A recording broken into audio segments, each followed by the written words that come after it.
Just about everybody I know who spends a good amount of time out in the woods has these little tricks or rituals, I guess I can call it, to getting a better night's sleep. It is no surprise that if you get a good night's sleep in the woods, it just makes your experience that much better. You get up the next morning, get that cup of coffee in you, or tea or hot cocoa or eggs or bacon, whatever it is, and your day is just that much better. You're not run down, you're not tired. So, today, what I wanted to share with everybody was 5 tips to getting a better night's sleep in the woods. If you're advanced, beginner, they're all good tips. You're gonna like them. Tip number 1. Empty your bladder. Yeah, chuckle, ha, empty your bladder. So a couple quick things with this.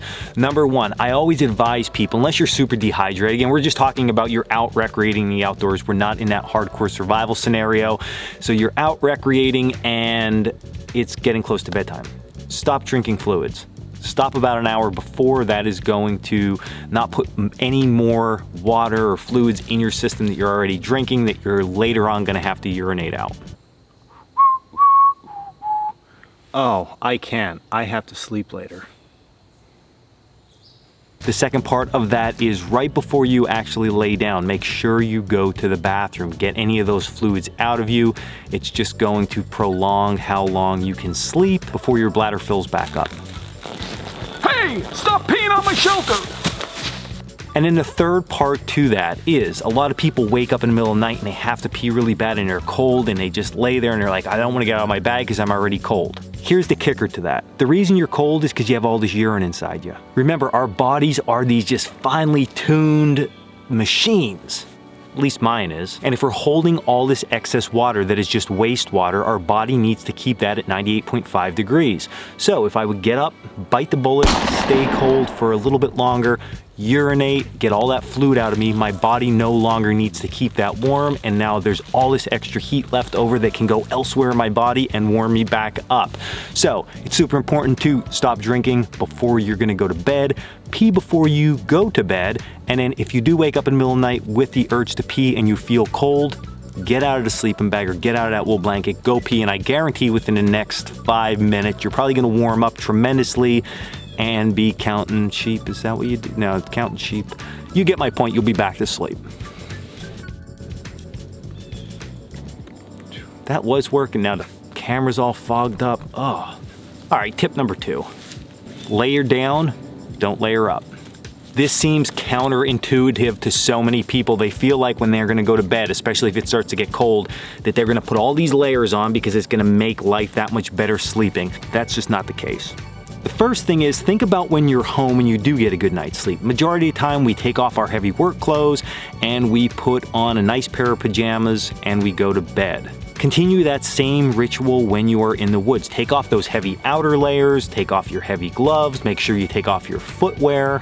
At least strip down to your base layer. It's gonna make you just more comfortable overall. But second to that is the warmth factor. Sleeping bags are made specifically to trap our body's heat inside. If we have all these layers on, although we are creating heat, many times that heat gets diffused throughout those layers and it doesn't allow the sleeping bag to work appropriately. Think of that sleeping bag as a little cocoon that's just trapping all this heat, and all that loft and all them special materials are doing just their magical thing to keep that cocoon nice and hot. So the closer we are to our base layer, the more heat can actually escape our body but then get trapped inside that bag, hence making the bag warmer.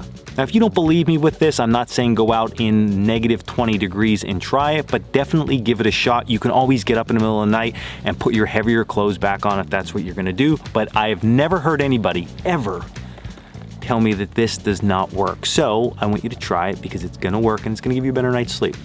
Strip down, don't keep all your heavy clothes on. Whew, that was long-winded. I can't do the hand thing because all right, tip number 3. Keep your headlamp close.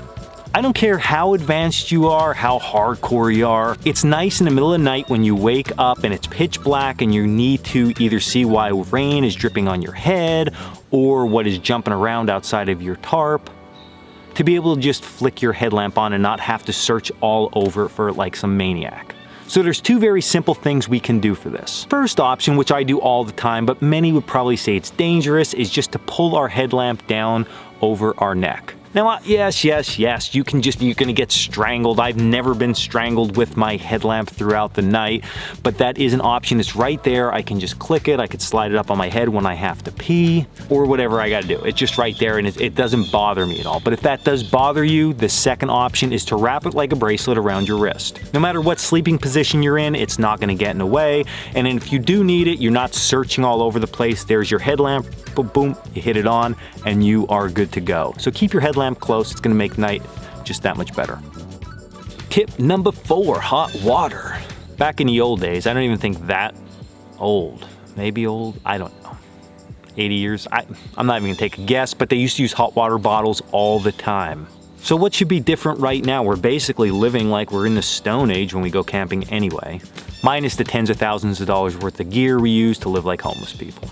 My point being that most of us carry some type of stainless steel or metal water bottle around with us when we go into camp. So this works really well if you're prone to very cold feet. Before you go to camp, after you stop drinking, put your water bottle in the fire. Now don't bring it to a boil because what we're gonna have to do is place the lid back on. Boiling water plus a lid plus the rubber gasket that keeps the water in, that usually is not a good combination. So just get the water somewhat hot, like think of hot tap water coming out of your sink at home. Get your water to that temperature, put the lid on, slide it to the bottom of your sleeping bag or inside your wool blanket with you. That heat from the water is gonna help warm you up inside and make your night that much better. Now you do need to be aware that during this process, there is the probability that that water can cool down a lot. It's most likely not gonna get super cold, but if it does get cold, then you just throw it outside your sleeping bag or your wool blanket. Either way, it gives you a nice long window of heat and a good opportunity to just sleep a little bit more comfortably that much longer. Hot water bottle. And then tip number 5, that was 10, 5. 5 is that we want to protect our head. Not only from widowmakers or branches or rain that can fall on it, but it's always a great idea to just cover your head. We lose so much heat through our head. Now, I'm the kind of guy that I slide down inside my sleeping bag or pull my wool blanket up over my head, but sometimes it is nice to get some good fresh air. So carrying a very light beanie along with you, even a hood, is a great idea. You can slide it over. It's nice, it's airy, it's roomy, but it's gonna trap some heat inside. It's not gonna let us get as cold. It's not gonna allow all that heat to escape through our head. And if we wear a big heavy hat because it's super cold weather, we're not wearing that big heavy hat to bed. So I personally do this just about year round. Even in the summertime, I just put something light on my head and it just makes my night that much more comfortable. So that's why it became tip number 5. And that's it. 5 tips to better night's sleep in the woods. So I know everybody has their little ritual and their own little thing that they do. There are some things that I've done and that I currently do just to make my night that much more enjoyable while I'm sleeping out here, especially as the weather gets cooler. So give them a shot. I'd love to hear no. I cannot speak at this point because I gave so many tips. I mean, it was only 5 tips, but it's still a lot of tips and I'm getting tongue twisted. So I would love to know what you guys do, and girls, right before you go to bed. If there's any of those rituals that just make your night that much more comfortable, leave them in the comments below. And as always, check us out at Coalcracker Bushcraft.com. And until next video, stay in the woods with my hot tips.